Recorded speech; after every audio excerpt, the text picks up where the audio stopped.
चलिए पाठ प्रारंभ। अखंडं सच्चिदानंदमवां मनसगोचरम् आत्मानमखिलाधारमाश्रये हुष्यसिन्धे अर्थतोऽप्यद्वयानन्दानतीतद्वैतभानतः गुरुनाराध्य वेदान्तसारं वक्ष्ये यथामति। शंकरं शंकराचार्यं केशवं वादरायणं सूत्रभाष्यकृतौ वंदे भगवन्तौ पुनः पुनः। आप सभी प्रतिभागियों का इस उत्कर्ष नामक शास्त्राध्ययन उपक्रम में हार्दिक स्वागत एवं अभिनंदन। जैसा कि हम सब पुनः पूर्व के भांति एक अपने निश्चित समय पर दिन के 4 बजे उपस्थित हुए हैं वेदांत सार के अध्ययन प्रश्न में। जैसा कि मैं संक्षिप्त रूप से बता दूं कि यह हमारा जो अध्ययन क्रम है, विचारक क्रम है, कहाँ तक आकर रुका, कौन सा पड़ाव है, उस पड़ाव से पहले सुपरिचित होंगे, उसके बाद आगे का पाठ प्रारंभ करेंगे। जैसा कि अभी हम लोग तत्वमसि इस महावाक्य पर विचार कर रहे हैं। निष्कर्म्य सिद्धि में कहा गया सामानाधिकरण्यंच विशेषण विशेष्यता लक्ष्य लक्षण संबंध पदार्थ प्रत्यगात्मना, यानी तत्वमसि यह जो महावाक्य है छांदोग्योपनिषद में, यह संबंध त्रयेण अखंडार्थ बोधकम भवति, अखंडार्थम प्रतिपादयति। अखंडार्थ को संबंध त्रय से प्रतिपादित करता है। वो संबंध त्रय क्या है? तो सामानाधिकरण पहला, दूसरा विशेषण विशेष्य भाव, तीसरा लक्ष्य लक्षण भाव, जिसको हम लक्ष्य लक्षण भाव को भाग त्याग लक्षण कहते हैं, जहद जहल लक्षण भी कहते हैं। तो पदयोः सामानाधिकरण्यम, सामानाधिकरण्यम नाम समान विभक्तिकत्वम, अथवा दूसरे शब्दों में कहें समान विभक्त्यंतयोः पदयोः एकत्र तात्पर्य, यही सामानाधिकरण्य। सामानाधिकरण्य यानी पदयोः सामानाधिकरण्यम, और विशेषण विशेष्य भाव दूसरा, यानी पदार्थयोः विशेषण विशेष्य भाव, पदार्थों में विशेषण विशेष्य भाव। तीसरा प्रत्यगात्मनि पदार्थयोः लक्ष्य लक्षण भाव, प्रत्यगात्मा में पदार्थों का लक्ष्य लक्षण भाव होना। प्रत्यगात्मा वहां लक्ष्य बनता है, तत्व पदार्थ ये लक्षण बनते हैं। तो संबंध त्रय के विषय में नैष्कर्म्य सिद्धि में आचार्य ने कहा, उसको हम लोगों ने संबंध त्रय को जाना, सामानाधिकरण्य को सबसे पहले जाना आचार्य सदानंद के शब्दावली में, उसके बाद विशेषण विशेष्य भाव को समझा, उसके बाद लक्ष्य लक्षण भाव को समझा, और पूर्व पक्ष उत्तर पक्ष से भी हम लोग परिचित हुए। यानी पूर्व पक्ष उत्तर पक्ष से परिचित हुए, यानी यहाँ पूर्व पक्ष ये चला था कि नीलम उत्पलम इसके समान वाक्यार्थ बोध हो। आचार्य ने कहा कि नहीं, यहाँ तत्वमसि इस वाक्य में नीलम उत्पलम के समान वाक्यार्थ बोध नहीं हो सकता, क्योंकि प्रत्यक्षादि प्रमाण से विरोध होगा। संसर्गो वा विशिष्टो वा वाक्यार्थो नात्र सम्मतः अखंडैक रसत्वेन वाक्यार्थो विदुषाम मतः। यहाँ अखंडैक रसत्वेन वाक्यार्थ इष्ट है, अभिमत है। नीलम उत्पलम के समान वाक्यार्थ बोध नहीं हो सकता। वहां 3 प्रकार का उसका वाक्यार्थ बोध होता है, उससे हम लोग विगत पाठ में परिचित हुए। आप विगत पाठ का वीडियो देखिए। उसके बाद ये चर्चा चली थी कि गंगायम घोषा प्रतिवशति, इसके समान यहाँ वाक्यार्थ बोध हो तत्वमसि में, यानी जहद जहल लक्षणा हो।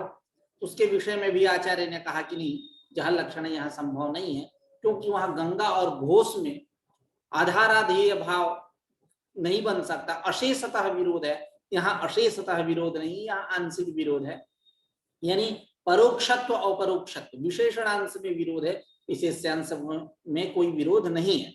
यह आचार्य ने बतला करके निराश किया था पूर्व पक्ष का कि नहीं, जहल लक्षणा यहाँ नहीं होगी। फिर वहां अभी अमांतर पूर्व पक्ष हुए कि नहीं, गंगा पद जैसे स्वार्थ का परित्याग करके तीर पदार्थ को लेता है, उसी प्रकार तत्पद जो है स्वार्थ का परित्याग करके त्वम पदार्थ को ले, त्वम पद भी स्वार्थ का परित्याग करके तत्पदार्थ के अर्थ को ले। तो उस पर भी आचार्य ने विचार किया और बताया कि नहीं, वहां गंगा एवं घोषा में वो कंडीशन सही है, ठीक है कि गंगा पद जो है स्वार्थ का परित्याग करके तीर पदार्थ को ले रहा है, क्योंकि तदर्था प्रतीति है, तीर रूप अर्थ की अप्रतीति है, इसलिए वहां लक्षणा ठीक है। लेकिन यहाँ तदर्था प्रतीति नहीं, तदर्थ प्रतीति है, तत्पद का अर्थ त्वम पद का अर्थ, यानी तदर्थ त्वमर्थ दोनों की अप्रतीति ना होकर के प्रतीति है, इसलिए यहाँ लक्षणा मानना ठीक नहीं। उसके बाद फिर विचार हुआ कि सोणो धावती इसके समान यहाँ वाक्यार्थ बोध हो, सोणो धावती के समान वाक्यार्थ बोध हो, यानी अजहल लक्षणा। तो उस पे आचार्य ने कहा वहां अजहल लक्षणा इसलिए करते हैं कि सोण पद का धावती क्रिया में अन्वय नहीं होता। धावती जो क्रिया है यह क्रिया चेतनाधिष्ठिता क्रिया है, तो उस चेतनाधिष्ठिता क्रिया में सोण पद का अन्वय नहीं होता, इसलिए सोण शब्द जो है अपने अर्थ का परित्याग न करते हुए सोण गुणवान किसी को लक्षित करता है, यानी अश्व इत्यादि को। तो सोण गुणवान अश्व, अब उस अश्व कर्तृकारक का कर्ता कारक का धावती चेतनाधिष्ठिता क्रिया में अन्वय होगा और कोई विरोध नहीं है। लेकिन यहाँ नहीं, यहाँ तत्वम पद अपने अर्थ का परित्याग न करते हुए किसी भले दूसरे अर्थ का अंगीकार कर ले, किसी दूसरे अर्थ को स्वीकार कर ले, ले तब पर भी यहाँ विरोध का परिहार नहीं होगा, विरोध बना ही रहेगा तत्काल और तत्काल में। ठीक है, इसलिए अजहल लक्षण यहाँ नहीं हो सकती। जैसे शुक्लो घटा में शुक्ल शब्द जो है शुक्लत्ववती घटे वर्तते, द्रव्ये वर्तते। ठीक है, तो उसी प्रकार अथवा ग्रामोदग्ध पटोदग्ध हम लोगों ने विचार किया मंजूषा के अनुसार, विगत पाठ में वो विस्तृत विचार हुआ, आप वीडियो देख सकते हैं। तो अजहल लक्षणा यहाँ संभव नहीं है। ठीक है, अजहल लक्षणा पे ये सोणो धावती ग्रामोदग्ध पटोदग्ध ये जहद जहल लक्षणा का उदाहरण है। ठीक है, तो उसकी हम लोग अभी चर्चा करेंगे। जहद जहल लक्षणा यानी भागत त्याग लक्षणा ही है। तो यहाँ सोणो धावती इसके समान वाक्यार्थ बोध नहीं हो सकता। कहाँ? तत्वमसि में, क्योंकि आप भले किसी अर्थ का परिग्रह कर लें, संग्रह कर लें, ले लें उसको, लेकिन विरोध का परिहार नहीं हो सकता। तब यहाँ एक विचिकित्सा स्वाभाविक है। तो यहाँ कौन सी लक्षणा है, क्या स्थिति है, तत्वमसि में हम क्या माने? तो आचार्य सदानंद अपने शब्दावली में कह रहे हैं तस्मात् यथा सोयम देवदत्तः इति वाक्यम। यहीं से हमारा पाठ प्रारंभ होने वाला है। तस्मात् यथा सोयम देवदत्तः इति वाक्यम तदर्थो वा तत्काल एतत्काल विशिष्ट देवदत्त लक्षणस्य वाक्यार्थस्य अंशै विरोधात् विरुद्ध तत्काल एतत्काल विशिष्टत्वान् संपरित्यज्य अविरुद्धं देवदत्तान् समात्रं लक्षयति। तथा तत्वमसि इति वाक्यं तदर्थो वा परोक्षत्वा परोक्षत्वादि विशिष्ट चैतन्ये तत्वलक्षणस्य वाक्यार्थस्य अंशे विरोधात् विरुद्ध परोक्षत्वा परोक्षत्वादि विशिष्टत्वान् संपरित्यज्य अविरुद्धं अखंड चैतन्य मात्रं लक्षयति। ठीक है, यानी अजहद जहल लक्षण, यानी इसका लक्षण क्या होता है? तो हम लोगों ने सामान्य रूप से विगत पाठ में विचार किया, सामान्य रूप क्या विशेष रूप से विचार किया। यत्र ही विशिष्टवाचकः शब्दः एकदेशं विहाय एकदेशे वर्तते तत्र जहद जहल लक्षण, यानी दूसरे शब्दों में कहें किंचिदंशस्य परित्यागः किंचिदंशस्य परिग्रह। जैसे उदाहरण से समझते हैं, सोयम देवदत्ता। अब सोयम देवदत्ता यह जो वाक्य है, यहाँ सह शब्द है और अयम शब्द है, यानी तत्शब्द का रूप सह है, प्रथमा विभक्ति एक वचन, और अयम शब्द जो है यह इदम शब्द का रूप है, प्रथमा विभक्ति एक वचन। यानी वहां सहतौते, यहाँ अयम इमौ इमे ऐसा रूप चलता है। तो स शब्द और अयम शब्द, इन दोनों का अर्थ क्या है? स शब्द का अर्थ है कि तत्काल विशिष्ट देवदत्त। अयम शब्द का अर्थ क्या है? एतत्काल विशिष्ट देवदत्त। ठीक है, तो यहाँ तत्काल और एतत्काल क्या है? विशेषणीभूत है। देवदत्त जो पिंड है वह क्या है? विशेष से पदार्थ है। तो अब यहाँ विशेष अंश में कोई विरोध नहीं। तत्काल विशिष्ट हम देवदत्त बोल रहे हैं, एतत्काल विशिष्ट देवदत्त बोल रहे हैं, तो देवदत्त दोनों जगह जुड़ा हुआ है। तो देवदत्तांश में कोई विरोध नहीं, यानी विशेष अंश में कोई विरोध नहीं। विरोध कहाँ है? विशेषणांश में। तत्काल और एतत्काल, एक है तत्काल यानी परोक्ष, एक है एतत्काल यानी अपरोक्ष। अब परोक्ष अपरोक्ष में विरोध तो स्वाभाविक है। अभी वर्तमान भूत नहीं होता, भूत वर्तमान नहीं होता, विरोध है। वर्तमान है, भूत नहीं है, भूत है तो वर्तमान नहीं है। ठीक है, तो यहाँ विरोध कहाँ है? विशेषणांश में विरोध है, विशेषांश में विरोध नहीं। यानी कुत्रचित अविरोध, कुत्रचित विरोध। तो यत्र ही विशिष्टवाचक शब्द, विशिष्टवाचक शब्द है कौन? सह इति शब्द, अयम इति शब्द। क्यों? तत्काल विशिष्ट देवदत्त, यह सह शब्द का अर्थ हुआ। अयम शब्द का अर्थ क्या हुआ? ये तत्काल विशिष्ट देवदत्त। ठीक है, तो यत्र ही विशिष्टवाचक शब्द एक देशम विहाय एक देशे वर्तते। यहाँ एक देशम का तात्पर्य क्या है? विशेषणांशम विहाय, यानी विरुद्धांशम विहाय। यत्र ही विशिष्टवाचक शब्द एक देशम विहाय एक देशे वर्तते। एक देश सामान्य कथन से आप ये नहीं लेना है आपको कि अविरुद्धांश, क्योंकि यहाँ जहद जहल लक्षणा का मतलब क्या है कि एक संगति बैठाना। जहद जहल लक्षणा के द्वारा यूं कहे अविरोध स्थापित करना। आप विशेषांश का परित्याग कर देंगे तो विरोध तो रहेगा ही। इसलिए यत्र ही विशिष्टवाचक शब्द प्रकृत स्थले स शब्द अयम इति शब्द तत्र विशेष एक देशम विहाय एक देशे वर्तते। एक देशम मतलब विशेषणांशम, विहाय एक देशे वर्तते, विशेष्यांशे वर्तते। ठीक है, तो उसको हम बोलेंगे जहद जहल लक्षणा, यानी जहत अजहत। जहत अजहत शब्द से ही आ रहा है, एक त्याग एक त्याग न, यानी परित्याग और परिग्रह। जहत से क्या अर्थ हुआ? परित्याग, और अजहत से क्या अर्थ हुआ? परिग्रह। इसलिए जहद जहद, जहद जहद मतलब किंचिदंशस्य परित्यागः किंचिदंशस्य परिग्रह, नहीं अपरित्याग। अपरित्याग का देने से परिग्रह आ जाएगा। ठीक है, तो यत्र ही विशिष्टवाचक शब्द एक देशम विहाय एक देशे वर्तते तत्र जहद जहल लक्षणा, सह इति शब्द अयम इति शब्द इति इमौ द्वौ शब्दौ विशिष्टवाचकौ स्तः।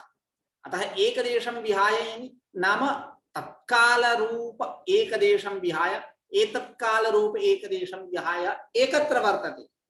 कुत्र? विशेष्यांशे, कुत्र? देवदत्तांशे, पिंडांशे वर्तते। अतः तत्र यत्र एतादृशी व्यवस्था भवति तत्र जहद जहल लक्षणा संगच्छते इति बोध्या। जहद जहल लक्षणा तत्रैव अस्ति जहद जहल लक्षणा। तो ये उदाहरण हुआ कि एक देश को छोड़कर के एक देश को लेना।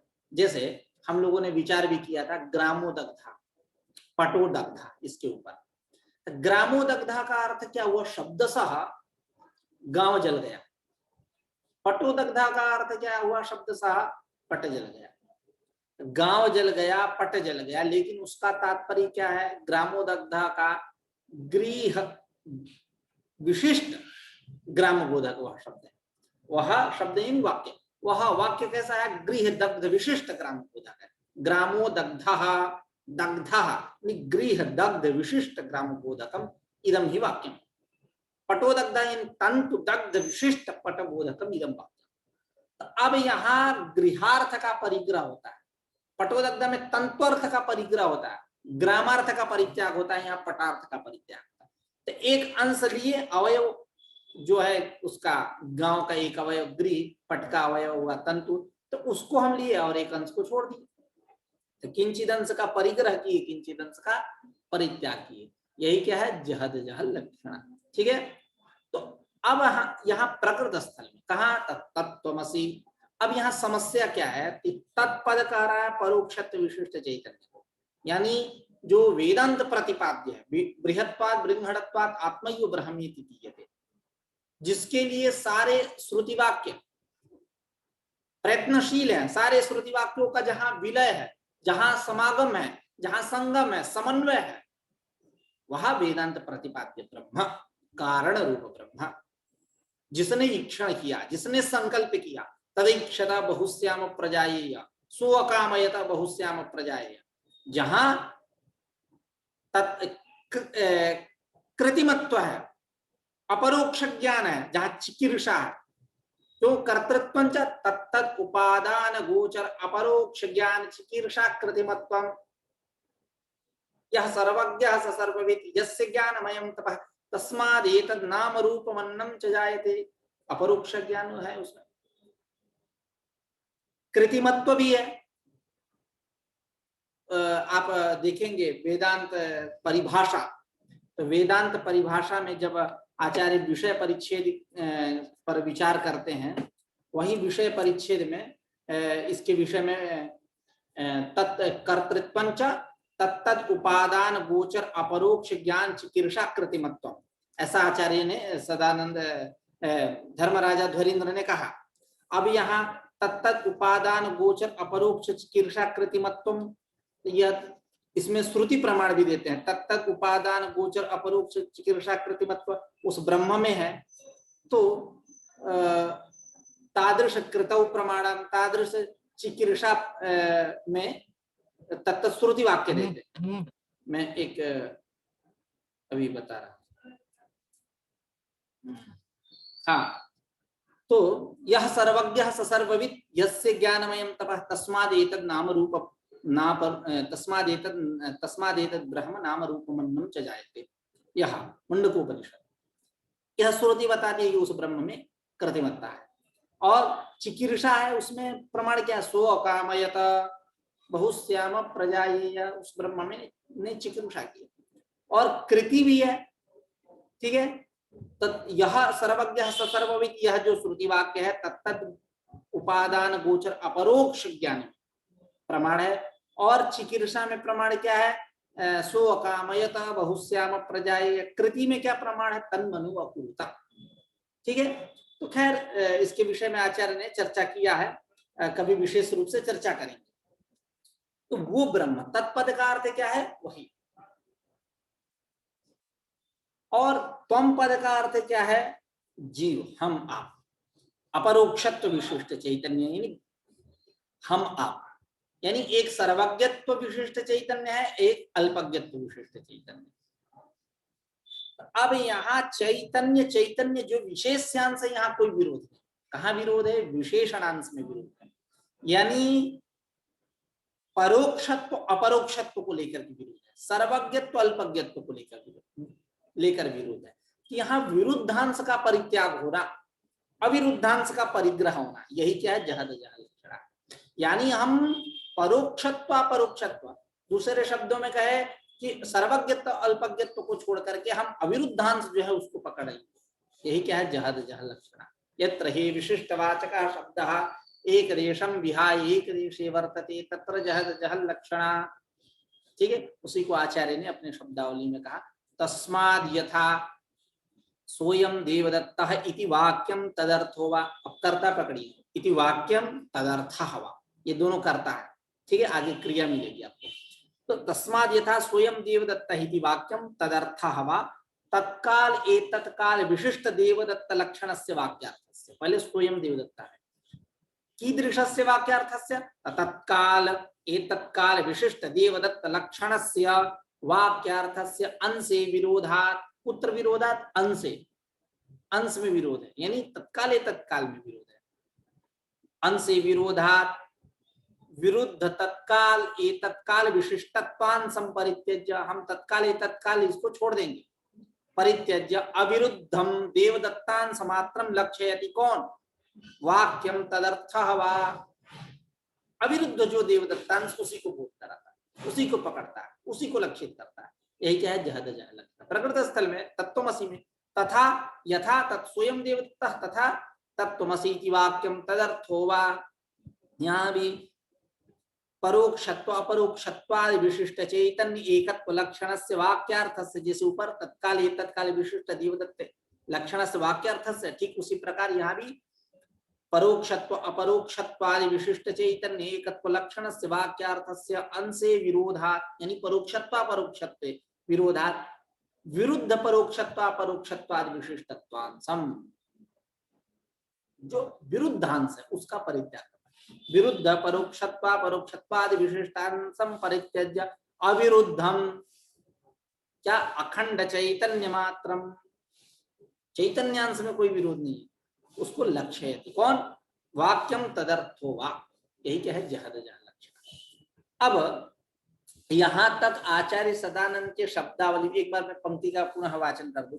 तस्माद् यथा सोयम देवदत्तः इति वाक्यम तदर्थो वा तत्काले तत्काले विशिष्ट देवदत्त लक्षणस्य वाक्यार्थस्य अंशे विरोधात् विरुद्ध तत्काले तत्काले विशिष्टत्वान् संपरित्यज्य अविरुद्धं देवदत्तांश मात्रं लक्षयति। तथा तत्त्वमसि इति वाक्यं तदर्थो वा परोक्षत्वादि विशिष्ट चैतन्य एकत्व लक्षणस्य वाक्यार्थस्य अंशे विरोधात् विरुद्ध परोक्षत्वादि विशिष्टत्वान् संपरित्यज्य विरुद्धम अखंड चैतन्य मात्रम लक्षयति।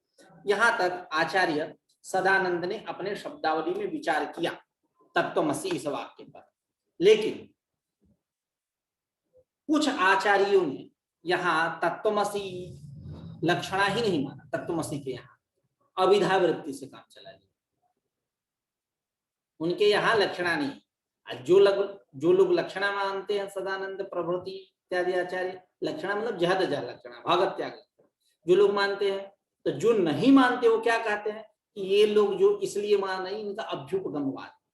अभ्युपगमवाद मतलब वादी पक्ष परीक्षणार्थम अनिष्ट पक्ष स्वीकार अभ्युपगमवाद, मतलब सामने वाले के मन के बात को जानने के लिए, उसके पक्ष का परीक्षण करने के लिए अनिष्ट पक्ष का अवलंबन करना।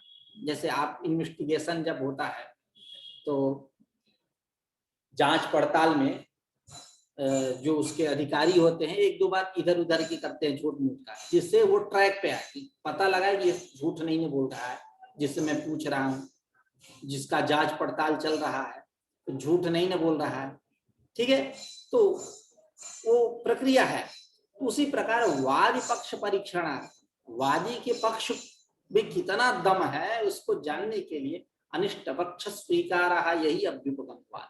उसी अभ्युपगमवाद से यहाँ जहद जह लक्षणा मानी गई है कुछ आचार्यों का कथन। धर्मराजा धुरेंद्र प्रभृति।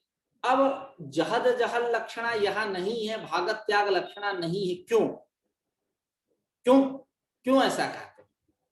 तो उनका कथन है, धर्मराजा धुरेंद्र प्रभृति आचार्य जो लोग लक्षणा नहीं मानते हैं यहाँ, उनका कथन है कि यदि हम अविधावृत्ति से ही यहाँ काम चला ले तो हम लक्षणावृत्ति मानने की क्या आवश्यकता, क्यों हम ज्यादा द्राविण प्राणायाम करेंगे?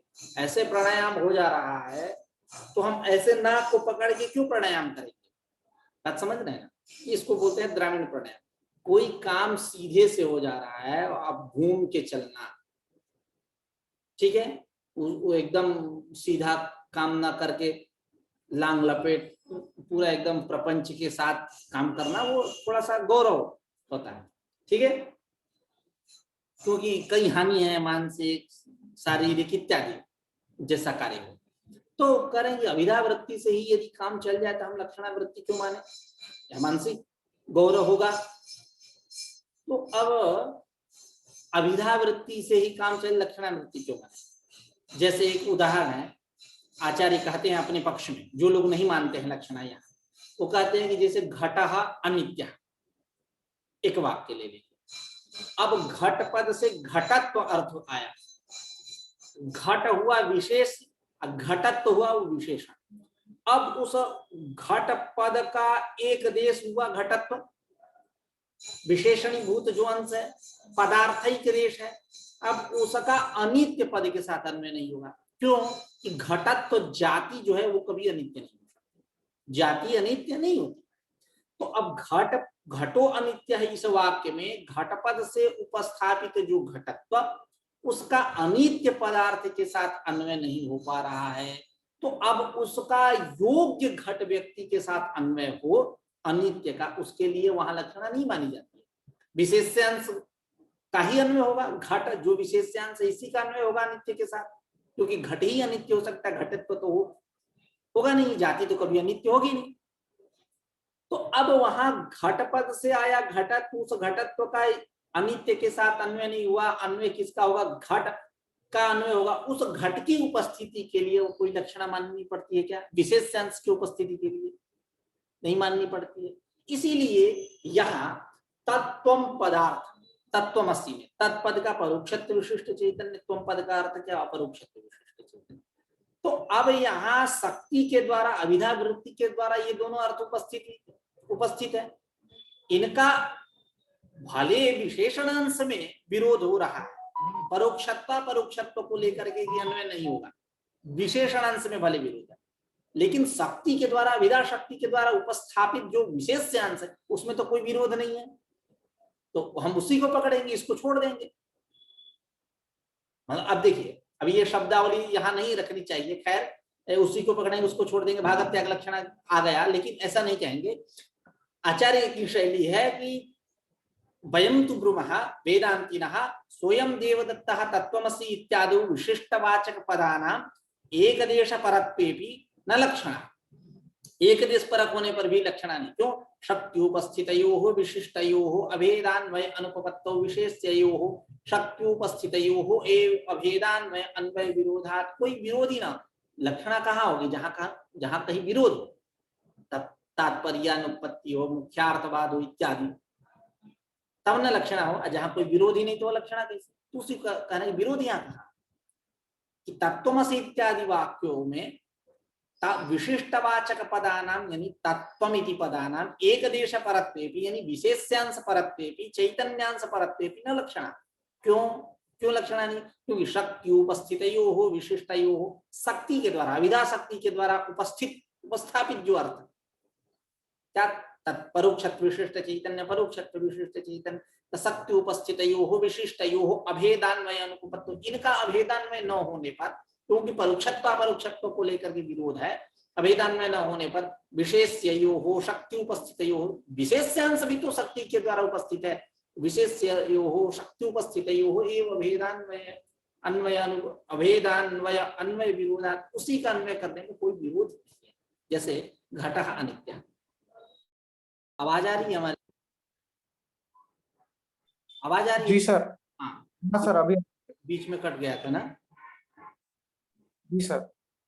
चलो, तो जैसे घटः अनित्य, तो अब घटः से घट से घटत्व की उपस्थिति हुई और उस घटत्व का अनित्य के साथ अन्वय नहीं होगा, तो किसका अन्वय होता है? योग्य घट व्यक्ति का अन्वय होता है, क्योंकि योग्यता किसकी है? घट की ही है अनित्य के साथ अन्वय होने की, घटत्व की नहीं। जाति कहाँ अनित्य होगी?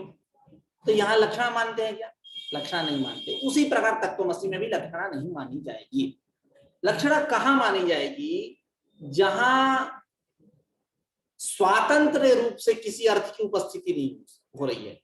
जैसे घटः नित्य, घटः नित्य, अब घट पहले क्या था? घटः अनित्य था, अब यहाँ दूसरा वाक्य घटः नित्य, तो घट नित्य है, तो घट नित्य कभी हो सकता है क्या? कमुग्रीवादिमान पदार्थ, पृथु बुद्धोदर आदि आकृति विशिष्ट घट नहीं हो सकता। तो घट पद का घटत्व में लक्षण है, घट पद का घटत्व में लक्षण है कि घटत्वम नित्यम, ठीक है? घटत्वम नित्यत्वम मतलब घटत्वम मतलब घट नित्य नहीं है, घटत्वम नित्यम, घटत्व नित्य है, जाति नित्य है।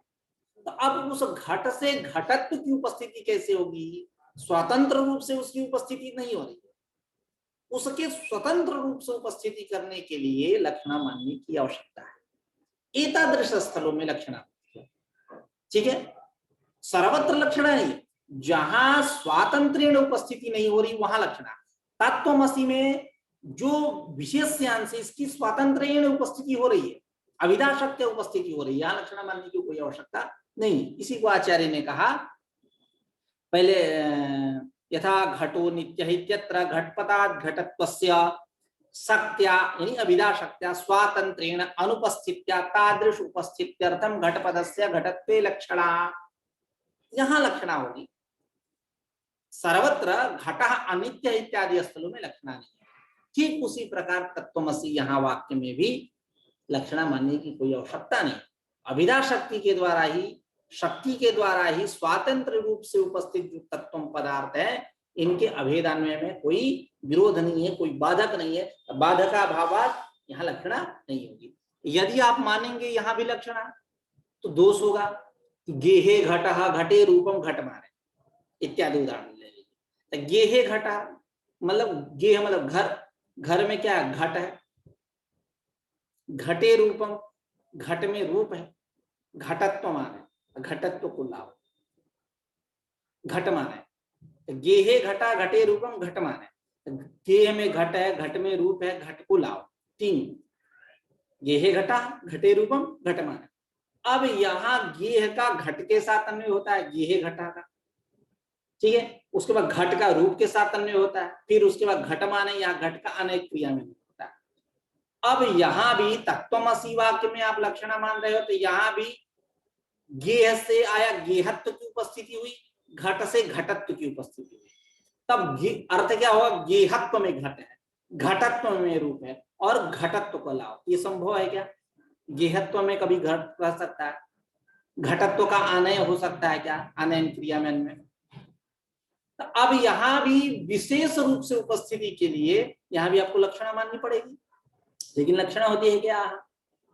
यहाँ लक्षणा नहीं होती है। यदि आप तत्वमसि इत्यादि वाक्यों में लक्षणा मानोगे, अभिधा विभक्ति के द्वारा स्वतंत्र रूप से उपस्थित अर्थ जहां है वहां भी आप लक्षणा मानोगे, तो गेहे घटा घटे रूपम घट माने, यहाँ भी गेहत्व घटत्वादि का अभिमत अन्वय बोध नहीं हो पाएगा, अन्वय नहीं हो पाएगा। गेह का अभिमत क्या है? घट के साथ अन्वय होना, घट का रूप के साथ अन्वय होना, घट का आनय के साथ अन्वय होना, यही हमारा अभिमत अन्वय बोध है। अब गेह से गेहत्व, घट से घटत्व की उपस्थिति हो गई, तो अभिमत अन्वय बोध नहीं हो पाएगा। तब यहाँ भी आपको लक्षणा माननी होगी। यहाँ भी मानो, वहां मान रहे हो तो यहाँ भी मानो, लेकिन यहाँ लक्षणा होती है क्या? लक्षणा नहीं होती। इसलिए आपको अभिधा वृत्ति के द्वारा स्वतंत्र रूप से जहां उपस्थित अर्थ है वहां लक्षणा वृत्ति मानने की कोई आवश्यकता नहीं। उसी को आचार्य ने कहा, धर्मराजा ध्वरेंद्र ने आगम परिच्छेद में, अन्यथा गेहे घट एवमेव तत्त्वमसि इत्यादि वाक्येऽपि न लक्षणा शक्त्या स्वातंत्र्येण उपस्थितयोः तत्त्वं पदार्थयोः अभेदान्वये बाधकाभावात्, अन्यथा गेहे घटः घटे रूपं घटमान इत्यादौ घटत्व गेहत्वादेः अभिमत अन्वय बोध अयोग्यतया, घटत्व गेहत्वादेः अभिमत अन्वय बोध अयोग्यतया, है ना। अब गेहत्व का घट के साथ, घटत्व का आने के साथ अन्वय नहीं हो पाएगा। घटत्व गेहत्वादेह विमत अन्वय बोध अयोग्यतया तत्रापि घटादिपदानां विशेष्य मात्र परत्वं लक्षणैव स्यात्, वहां भी घटादिपद जो है विशेष के बोध कराने के लिए लक्षण का ही आश्रय ले, वहां भी लक्षण हो। तत्रापि घटादिपदानां, तत्रापि नहीं मतलब पुत्र गेहे घटा घटे रूपं घटमाना इत्यत्रापि घटादिपदानां घट गेहे इत्यादीनां पदानां प्रवृत्तीनां पदानां विशेष्य मात्र परत्वं लक्षणैव स्यात्, लक्षणा का ही आश्रय करिए, लेकिन लक्षणा नहीं होती। तस्मात् तत्त्वमसि इत्यादि वाक्येष्वपि वाक्येषु आचार्याणां लक्षणोक्ति है व्युपगमवादेन, इसलिए तत्त्वमसि इत्यादि वाक्यों में, स्वयं देवदत्तः इत्यादि वाक्यों में आचार्यों की जो लक्षणोक्ति है, जो आचार्यों ने लक्षणा माना, वह लक्षणा लक्षणोक्ति उनका ठीक नहीं है और वो अभ्युपगमवाद है, ऐसा आप समझिए। यानी वाद विपक्ष परीक्षणार्थम अनिष्ट पक्ष स्वीकारः, यही क्या है अभ्युपगमवाद, चेक करने के लिए। जैसे टेस्टर नहीं होता है, लाइनमैन क्या होते हैं, टेस्टर लेके चलते हैं, प्लग में लगाते हैं टेस्टर और देखते हैं कि लाइट जल रहा है कि नहीं, टेस्टिंग करते हैं।